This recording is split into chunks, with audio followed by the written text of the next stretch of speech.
प्रभु यीशु में प्यारे बहन और भाइयों, आप सबको जय मसीह की। और खुदा उनका शुक्र करें कि उसने हमें एक और नई ज़िंदगी का दान दिया, एक नई रोशनी दिखाई, एक नया समय दिया कि हम उसके पास आएं और उसके पवित्र और मधुर वचन को सुनें। मैं आप सब लोग का धन्यवाद करता हूं जितने लोग इस स्टडी में भाग लेते हैं, जो इस स्टडी को सुनते हैं। खुदा उनको आशीष दे। और मैं आपसे गुजारिश करूंगा कि आप इस स्टडी को अपने तक सीमित ना रखें, बल्कि अपने मित्रों को और जिनसे आप मिलते हैं उन तक बांटें, ताकि वो भी परमेश्वर के वचन को सुने, ताकि वो भी बचाए जाएं। हम आपका शुक्र करते हैं और खुदावंद से विनती करते हैं कि खुदावंद आप सबके परिवार पर अपनी रहमत रखे और सबको बहुत बरकत दे। तो खुदावंद का नाम लेके आज हम अपनी स्टडी को शुरू करते हैं। और जैसा कि आपको मालूम है कि आजकल हम प्रभु यीशु द्वारा बताई गई प्रार्थना, जिसे हम प्रभु की प्रार्थना कहते हैं, लॉर्ड्स प्रेयर कहते हैं, उस प्रार्थना पर अपना ध्यान केंद्रित कर रहे हैं। और खुदावंद ने चाहा तो आज हम उस प्रार्थना के चौथी विनती पर गौर करेंगे, जिसमें परमेश्वर ने हमको सिखाया कि give us today our daily bread, हमारे दिन भर की रोटी आज हमें दे। तो धन्यवाद करते हैं परमेश्वर का। और इससे पहले कि मैं आज की स्टडी शुरू करूं, मैं पवित्र वचन से, पवित्र बाइबल में से मत्ती रचित सुसमाचार उसका 6 अध्याय और उसकी 25 से 34 आयत तक, gospel reading according to Matthew chapter 6 beginning from verse 25 to 34। और इसमें प्रभु यीशु मसीह हमारे को हिदायत देते हैं। तो आइए परमेश्वर के वचन को सुने। इसमें प्रभु यीशु मसीह हमसे कहते हैं, इसलिए मैं तुमसे कहता हूँ कि अपने प्राण के लिए ये चिंता ना करना कि हम क्या खाएंगे और क्या पिएंगे, और ना अपने शरीर के लिए कि क्या पहनेंगे। क्या प्राण भोजन से और शरीर वस्त्र से बढ़कर नहीं है? आकाश के पक्षियों को देखो, वे ना बोते हैं, ना काटते हैं और ना खत्तों में बटोरते हैं, फिर भी तुम्हारा स्वर्गीय पिता उनको खिलाता है। क्या तुम उनसे अधिक मूल्य नहीं रखते? तुम में से कौन है जो चिंता करके अपनी आयु में एक घड़ी भी बढ़ा सकता है? और वस्त्र के लिए क्यों चिंता करते हो? जंगली शोषण पर ध्यान करो कि वो कैसे बढ़ते हैं। वे ना तो परिश्रम करते, ना काटते हैं। तो भी मैं तुमसे कहता हूँ कि सुलेमान भी अपने सारे वैभव में उनसे किसी के समान वस्त्र पहने हुए ना था। इसलिए जब परमेश्वर मैदान की घास को, जो आज है और कल भाड़ में झोंकी जाएगी, ऐसा वस्त्र पहनाता है, तो हे अल्प विश्वासियों, तुमको वह इनसे बढ़कर क्यों ना पहनाएगा। इसलिए तुम चिंता करके ये न कहना कि हम क्या खाएंगे या क्या पिएंगे या क्या पहनेंगे, क्योंकि अन्य जातियाँ, संसारिक लोग, अन्य जातियाँ इन सब वस्तुओं की खोज में रहते हैं, पर तुम्हारा स्वर्गीय पिता जानता है कि तुम्हें इन सब वस्तुओं की आवश्यकता है। इसलिए पहले तुम परमेश्वर के राज्य और उसके धर्म की खोज करो, तो ये सब वस्तुएं भी तुम्हें मिल जाएंगी। अतः कल की चिंता ना करो, क्योंकि कल का दिन अपनी चिंता आप कर लेगा। आज के लिए आज ही का दुख बहुत है। ये परमेश्वर का वचन है। परमेश्वर का धन्यवाद हो।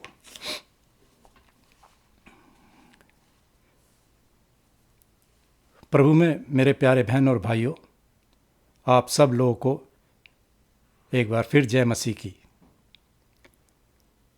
जैसा कि आपको मालूम हो कि हम प्रभु यीशु मसीह द्वारा बताई गई प्रार्थना, जिसे हम प्रभु की प्रार्थना या अंग्रेजी में लॉर्ड्स प्रेयर के नाम से जानते हैं,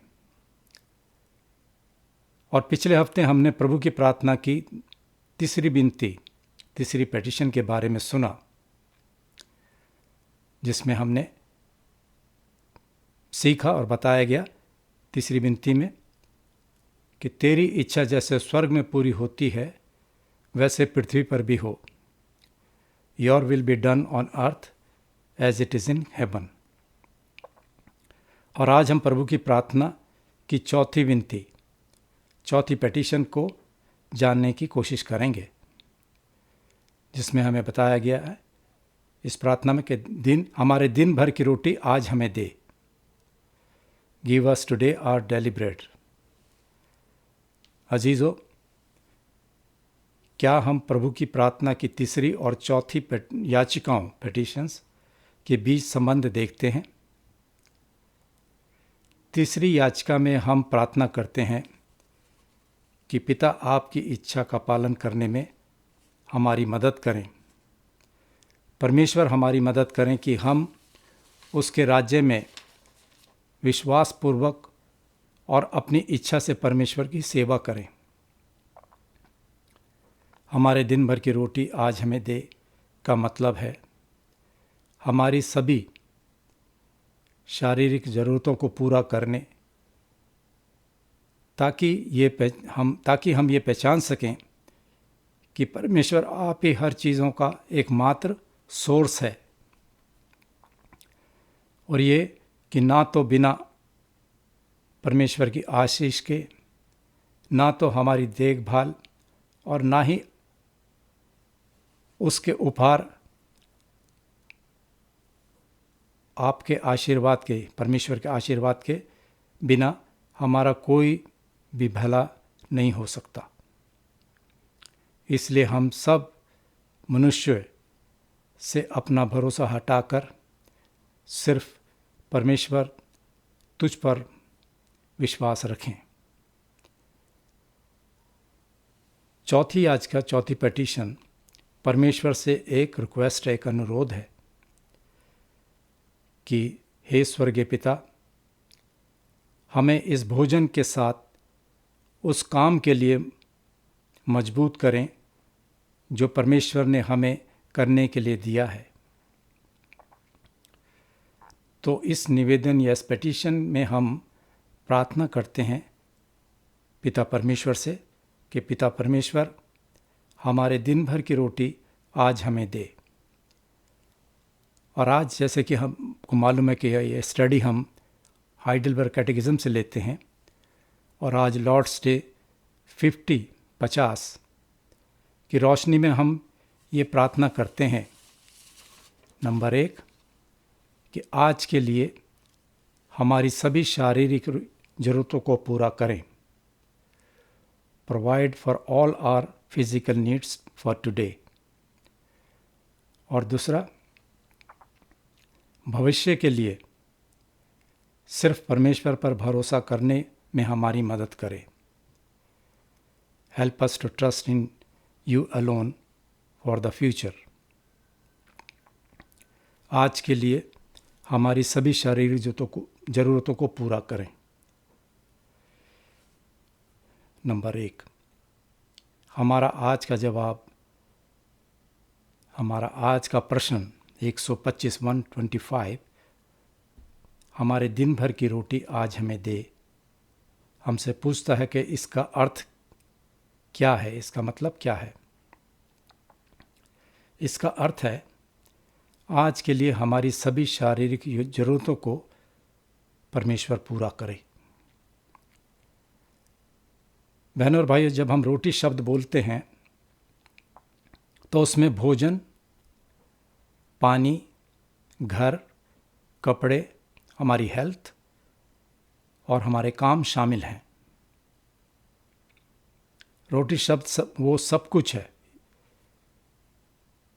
रोटी शब्द इन सब चीज़ों के अंदर आ जाता है जो मैंने भी आपके सामने बोली। कपड़ा, पानी, घर, हेल्थ,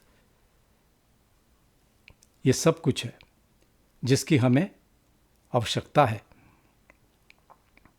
अगर हम पवित्र बाइबल में पुराने नियम के अंदर निर्गमन नामक पुस्तक उसका 16 अध्याय पढ़ें तो परमेश्वर अपने लोगों को, बनी इस्राएल को, जंगल में कैसे सिखा रहे थे, एक दिन में एक बार।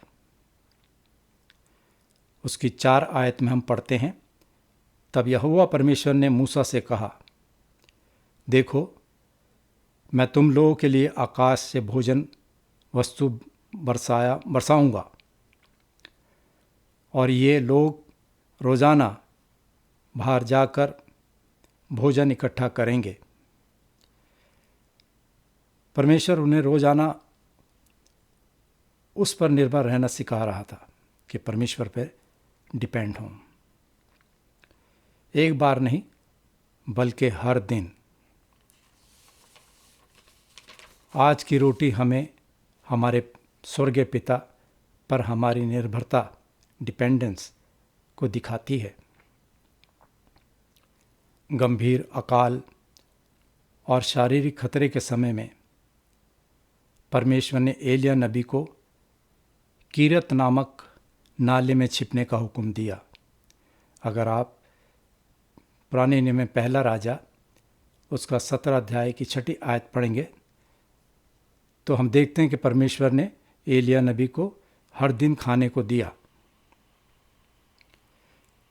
और उस आयत में हम आगे पढ़ते हैं कि सवेरे और शाम, सुबह और शाम को कौवे एलिया नबी के पास रोटी और मांस लाया करते थे।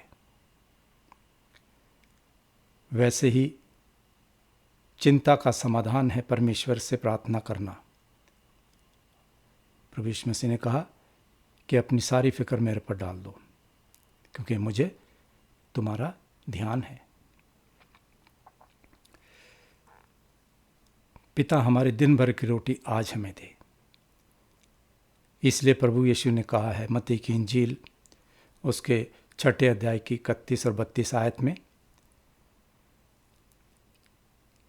वो कहते हैं, इसलिए तुम चिंता करके ये ना कहना कि हम क्या खाएंगे या क्या पिएंगे या क्या पहनेंगे, क्योंकि अन्य जातियां यानी सांसारिक लोग इन सब वस्तुओं की खोज में रहते हैं। पर तुम्हारा स्वर्गीय पिता जानता है कि तुम्हें इन सब चीज़ों की आवश्यकता है, ज़रूरत है। परमेश्वर के बच्चों के रूप में हम प्रतिदिन हम प्रार्थना करें, अपनी सारी समस्या को परमेश्वर के सामने लाएं, अपनी सारी समस्या को परमेश्वर के हाथों में सौंप दें और परमेश्वर पर विश्वास रखें। पतरस प्रेरित अपनी पहली पत्री उसके 5वें अध्याय की 7 आयत में कहते हैं कि अपनी सारी चिंता प्रभु यीशु पर डाल दो क्योंकि उसको तुम्हारा ध्यान है। हर दिन हम प्रभु पर निर्भर हैं। हमारे समाज में इस बात की चिंता है कि हमें अपनी अगली रोटी कहाँ से मिलेगी। हम इस फिक्र में रहते हैं। लेकिन जो मसीह विश्वासी हैं, जिनका विश्वास प्रभु यीशु मसीह में है, जो इस लड़ाई या महामंदी से गुजर रहे हैं, वो भोजन की कमी और कहीं से कोई उम्मीद नहीं होती। Excuse me. तो वो ये गवाही देते हैं कि परमेश्वर ने उनके लिए कितने बड़े बड़े काम किए, कि ऐसे समय में उनके लिए परमेश्वर ने कैसे अद्भुत तरीके से उनकी ज़रूरतों को पूरा किया। बहन और भाइयों, जिस तरह की दुनिया में हम रह रहे हैं और रहते हैं, उसमें हम किसी भी समय प्राकृतिक आपदाओं यानी कि नेचुरल डिसास्टर, आर्थिक तंगी, भोजन की कमी और यहाँ तक कि लड़ाई से गंभीर रूप से प्रभावित हो सकते हैं। इसलिए हम परमेश्वर से प्रार्थना करते हैं कि परमेश्वर हमारी सभी शारीरिक फिजिकल जरूरतों को पूरा करे। 2 कारणों से। पहला, ताकि हम पहचान सके कि परमेश्वर आप ही सब कुछ अच्छा काम करने का एकमात्र सोर्स हैं, स्रोत हैं। यही कारण है कि हम एक साथ भोजन करने से पहले अपने बच्चों के साथ प्रार्थना करते और प्रभु का धन्यवाद करते हैं उस खाने के लिए जो उसने हमें दिया है। हम चाहते हैं कि हमारे बच्चे हमारे साथ माता पिता के रूप में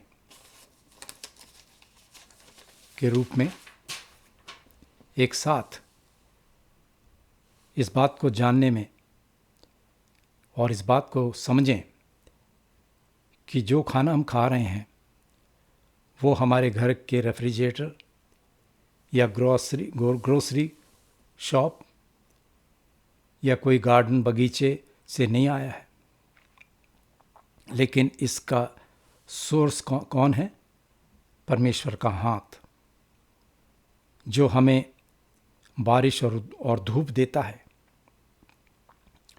परमेश्वर किसान और मजदूरों को पौधा लगाने, फसल काटने और भोजन को मार्केट में भेजने का प्रबंध करता है ताकि हमारे दिन भर की रोटी मिल सके। इसलिए हम दुआ करते हैं कि परमेश्वर अच्छा है, परमेश्वर भला और महान है। इसलिए आओ हम परमेश्वर को अपने भोजन के लिए धन्यवाद दें। परमेश्वर के हाथों से हम सभी को खिलाया जाता है। हमारी रोज की रोटी के लिए परमेश्वर का धन्यवाद हमें करना है। परमेश्वर हमारी रोज़ाना की ज़रूरतों को पूरा करते हैं ताकि हम पहचान सकें कि वो अच्छा है, महान है। जीवन, स्वास्थ्य, भोजन हमारे लिए उसके गवाह हैं। परमेश्वर चाहते हैं कि हम उसे पहचानें। अगर हम नया नियम में प्रेरितों के काम उसका 14 अध्याय 14 चैप्टर उसकी 17 आयत पढ़ें तो उसमें हमें पता चलता है और लिखा है, तो भी उसने अपने आप को बेगुनाह ना छोड़ा, किंतु वो भलाई करता रहा और आकाश से वर्षा और फलवंत मौसम देकर तुम्हारे मन को भोजन और आनंद से भरता रहा। हम परमेश्वर से प्रार्थना करते हैं अपनी सभी शारीरिक जरूरतों को पूरा करने के लिए। दूसरा, ताकि हम पहचान सके कि ना तो हमारी देखभाल और काम और ना ही परमेश्वर के उपहार आपके आशीर्वाद के बिना हमारा कोई भला कर सकते हैं। हर दिन हमें परमेश्वर पर भरोसा रखना है। हर दिन हमें परमेश्वर पर विश्वास करना चाहिए, जो हमें आशीष देते हैं, आशीर्वाद देते हैं।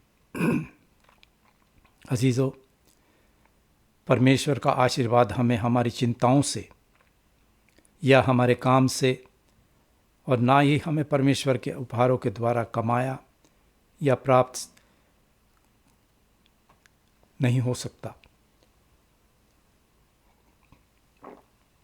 फिर भी हम ये मानते हैं कि परमेश्वर हमें आशीष देने के लिए हमारे काम का इस्तेमाल करते हैं। वो हमारे काम के बिना हमें आशीष नहीं देगा। किसान, मिल मालिक, मजदूर वगैरह, ये सब परमेश्वर के आशीर्वाद से अपना काम करते हैं। परमेश्वर बारिश और धूप भेजते हैं। किसान अगर फसल ना लगाए तो उसे रोज़ की रोटी के लिए भी प्रार्थना नहीं करनी है। अगर वो फसल नहीं लगाएगा तो उसे दिन भर के रोटी के लिए प्रार्थना नहीं करनी चाहिए। काम न करके वो दिखाता है कि वह रोज़ाना की रोटी के लिए ना तो परमेश्वर पर निर्भर है और ना ही परमेश्वर के आशीर्वाद पर, जो कि गलत है। अगर हम नीति वचन प्रोवर्ब्स 20 अध्याय की 4 आयत में लिखा है, आलसी मनुष्य ठंड के कारण हल नहीं चलाता, इसलिए कटनी के समय वह भीख मांगता है और कुछ नहीं पाता, क्योंकि उसने काम नहीं किया।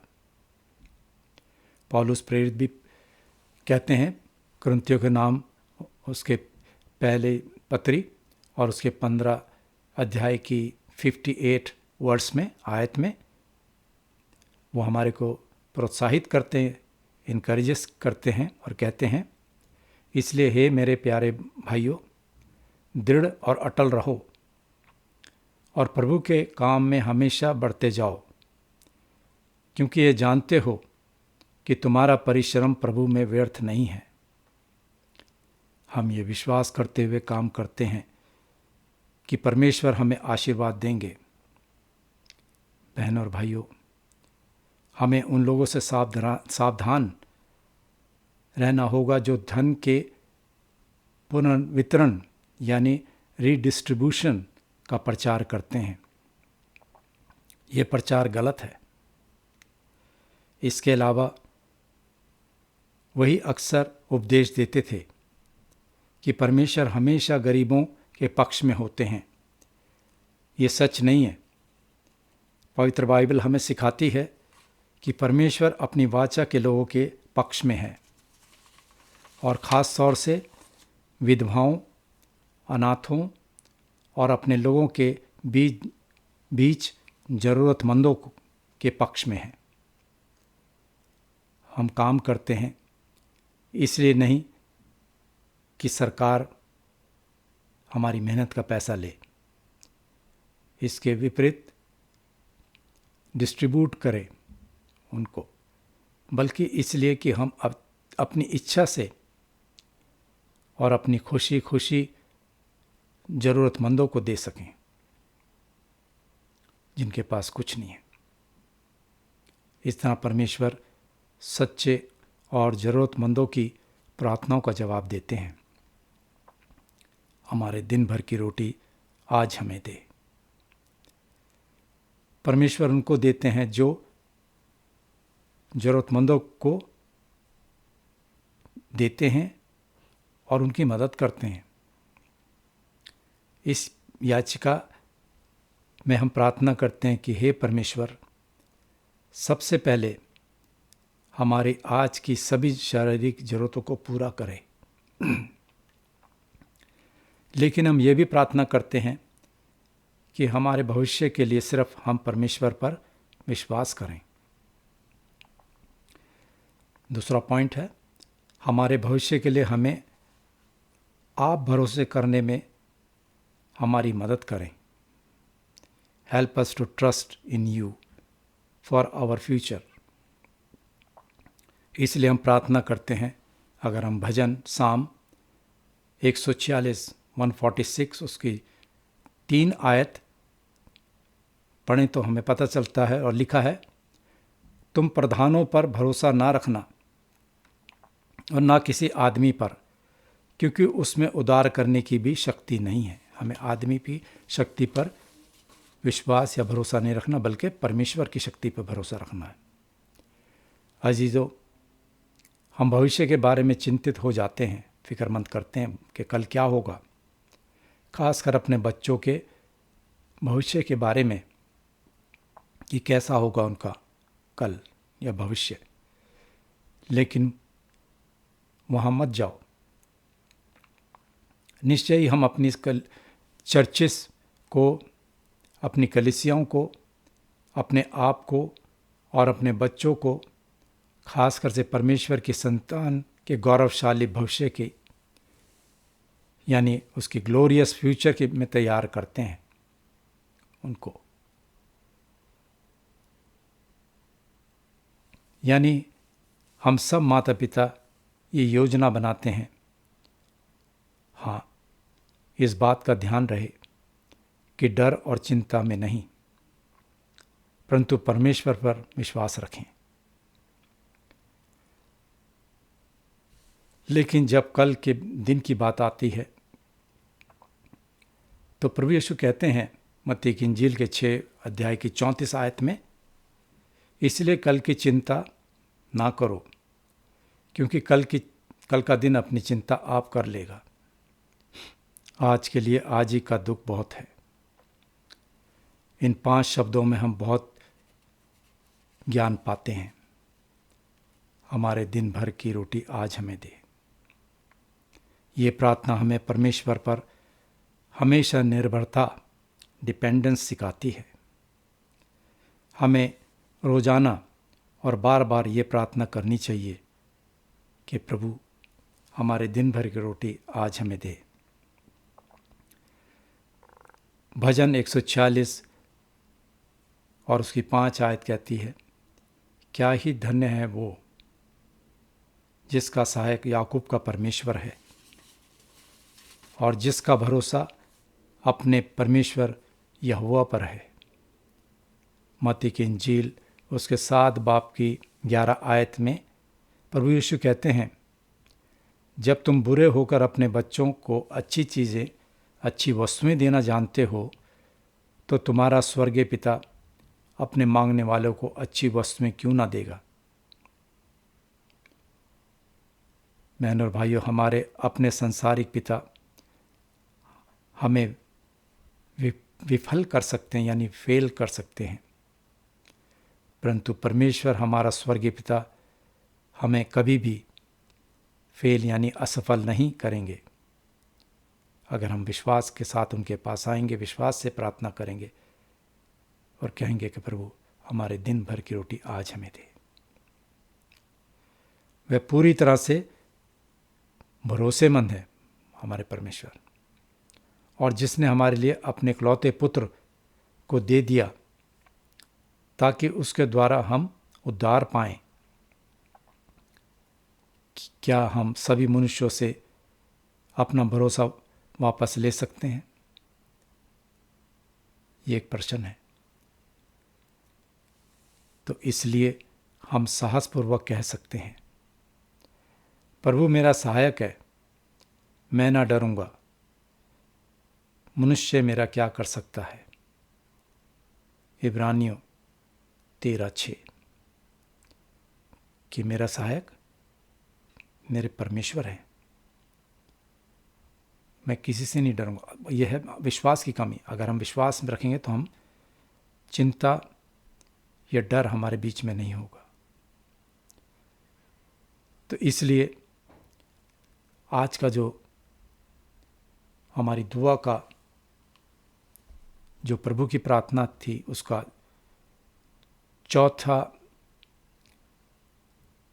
उसकी चौथी विनती या चौथी पिटीशन के बारे में हमने सीखा कि हमें परमेश्वर पर निर्भर रहना है, उस पर डिपेंड करना है, ना कि अपनी काबिलियत पर या अपनी शक्ति पर, क्योंकि परमेश्वर के बगैर हम कुछ नहीं है। क्योंकि प्रभु यीशु मसीह ने कहा कि मेरे से अलग होकर तुम कुछ भी नहीं कर सकते। तो मैं आपसे यही गुजारिश करूंगा कि हमें अपने जीवन को प्रभु यीशु मसीह को सौंपें, उस पर विश्वास रखें ताकि वो हमारी ज़रूरतों को पूरा करे। और बहनों भाइयों, जैसे कि मैं आपको हमेशा बताता हूँ कि ये हमारी जो बाइबल स्टडी है, ये हम पवित्र बाइबल में से लेते हैं, जो complete Bible from Genesis to Revelation, उत्पत्ति से प्रकाशित वाक्य तक लेते हैं। तो मैं आपको बाइबल के रेफरेंसेस हवाले बताता हूँ, आप उसको नोट कीजिएगा। और अपने घर में इनको पढ़िएगा और इस पे मनन कीजिएगा। तो मैं आपको बताता हूँ कि आज का जो बाइबल की स्टडी थी हमने कहाँ से ली।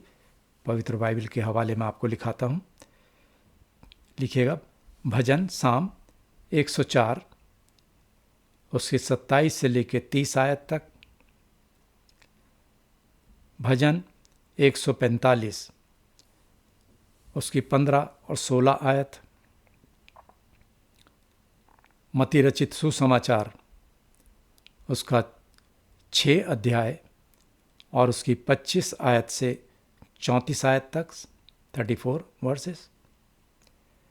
प्रेरितों के काम उसका 14 अध्याय 14 चैप्टर और उसकी 17 आयत और 17 अध्याय की 25 आयत।